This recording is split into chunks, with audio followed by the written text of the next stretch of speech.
And welcome back. So you heard Leanne earlier promoting her next guest for an interview out there in the United Arab Emirates, and she is of course in Sharjah. But let's cross over now to Leanne for this latest, and also talking about communication, government communication, and this forum is discussing it at quite some length. So it's back to Leanne in Sharjah. Sakina, thank you very, very much. Yes, indeed, coming to you live from Sharjah, as you explained, just outside of Dubai, talking intergovernmental, government communications, all of the issues surrounding that, and not necessarily only in terms of government communications, but how we communicate with each other, how education systems communicate, how everybody communicates. In fact, it was a bit earlier that we had a big robot, a massive robot walking here, communicating directly into our camera about what this is all about. We're going to try and send it to you, and you'll be able to play it over to the viewers. It's quite frightening, actually, when you see how incredible things are moving and the rate that they're moving forward.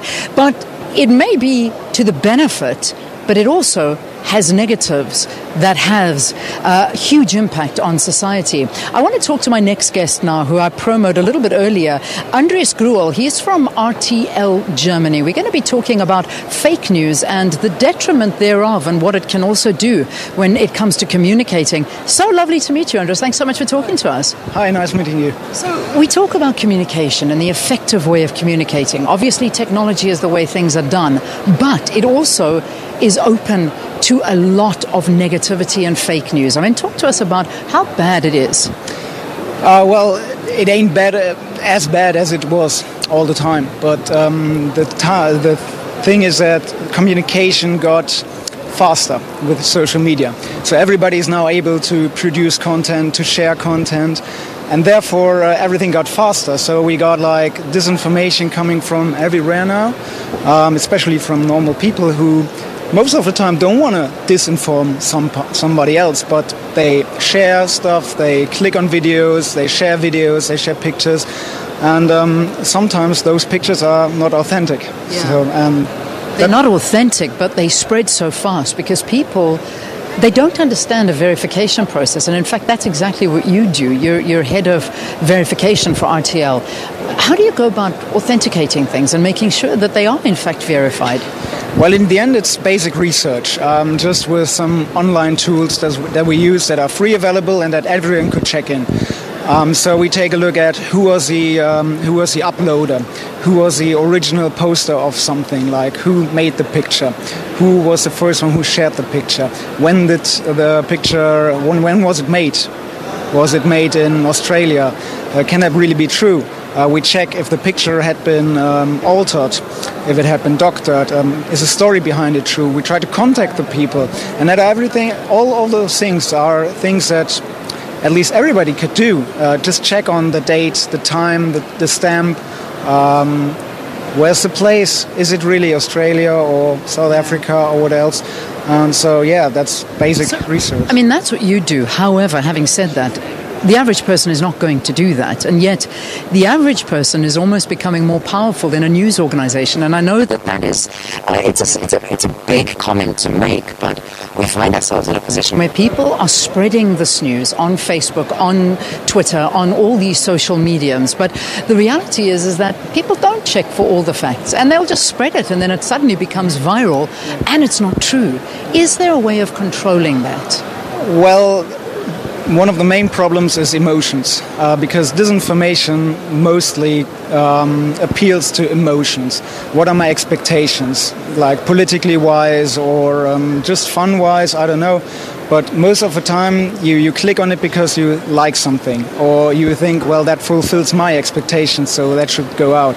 And then you don't check on it, right? So the thing I tell all the people, whether it's journalists, students, pupils, I say, well, check on your emotions and your feelings and take care of them, because that's like the first way into sharing disinformation.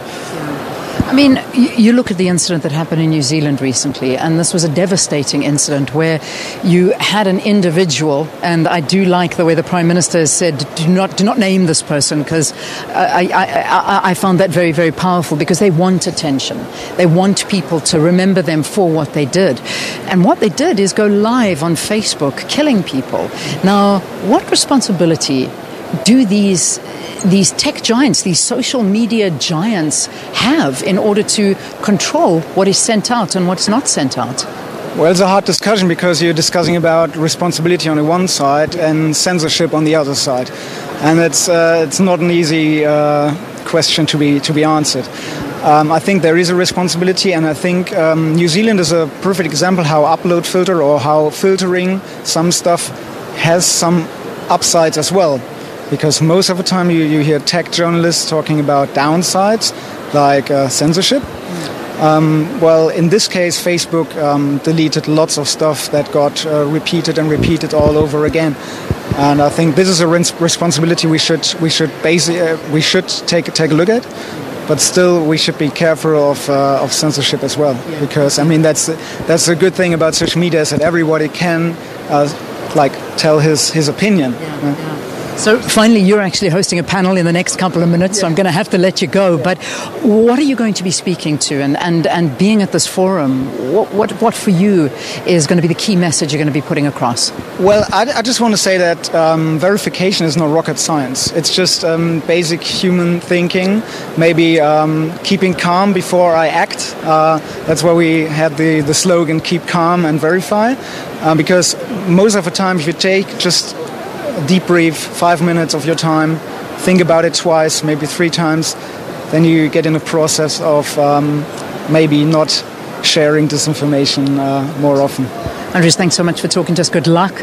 You can run along, go for it. I know you're under time constraints, but we really appreciate your time from RTL Germany. Thank you. Thank you very much. Have a good day. So there are a lot of people that are here that are sharing information, and that's just one of them. I mean, one talking to the fact that there's fake information out there. There's fake news that's been spread all the time at one of the fastest rates, and that's possibly one of our biggest problems. But as you heard from Andres, it's not that difficult to verify before you go spreading that news. And that's, of course, where news organizations still come in. I think that's it for today, but we are going to be here bigger and better tomorrow, because the conference actually hasn't even opened. It hasn't even started yet. So you can only imagine the wealth of information that'll be coming our way once it does start. And we're able to bring you all of these wonderful guests that we're promising you, and also bringing you a glimpse into the future of news tomorrow. We're going to be talking about all of these virtual reality and taking you into a news story. Ever been into a war zone? I'm sure some of you don't want to go into one, but that's how news will be. We'll take you directly there. All of this and a lot more on tomorrow's crossing from Sharjah in the United Arab Emirates. Have a blessed day, and thank you so much for watching. Cheers.